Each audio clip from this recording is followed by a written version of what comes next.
Shortly after 4 o'clock this morning, I spoke to President Zelensky of Ukraine to offer the continued support of the UK, because our worst fears have now come true and all our warnings have proved tragically accurate. President Putin of Russia has unleashed war in our European continent.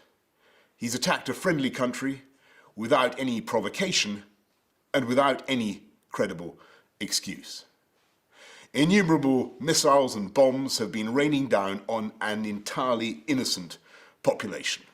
A vast invasion is underway, by land, by sea, and by air. And this is not in the infamous phrase, some faraway country of which we know little. We have Ukrainian friends in this country, neighbours, co-workers. Ukraine is a country that for decades has enjoyed freedom and democracy and the right to choose its own destiny. We and the world cannot allow that freedom just to be snuffed out. We cannot and will not just look away. It's because we've been so alarmed in recent months at Russian intimidation that the UK became one of the first countries in Europe to send defensive weaponry to help the Ukrainians. Other allies have now done the same, and we will do what more we can in the days ahead. Today, in concert with our allies, we will agree a massive package of economic sanctions designed in time to hobble the Russian economy. And to that end, we must also collectively cease the dependence on Russian oil and gas that for too long has given Putin his grip on Western politics. Our mission is clear.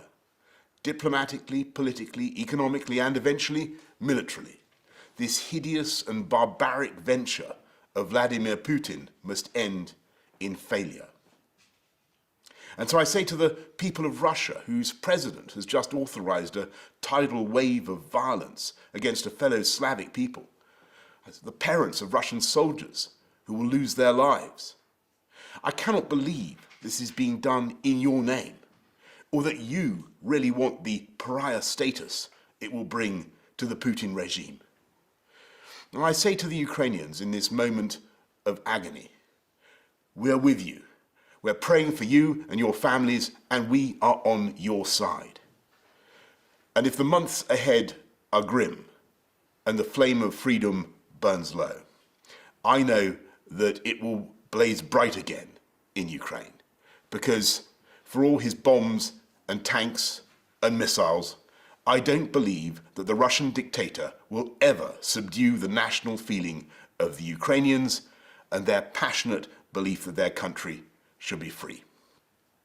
I say to the British people and all who have heard the threats from Putin against those who stand with Ukraine, we will of course do everything to keep our country safe. We're joined in our outrage by friends and allies around the world. We will work with them for however long it takes to ensure that the sovereignty and independence of Ukraine is restored. Because this act of wanton and reckless aggression is an attack not just on Ukraine, it's an attack on democracy and freedom in Eastern Europe and around the world. This crisis is about the right of a free, sovereign, independent European people to choose their own future. And that is a right that the UK will always defend.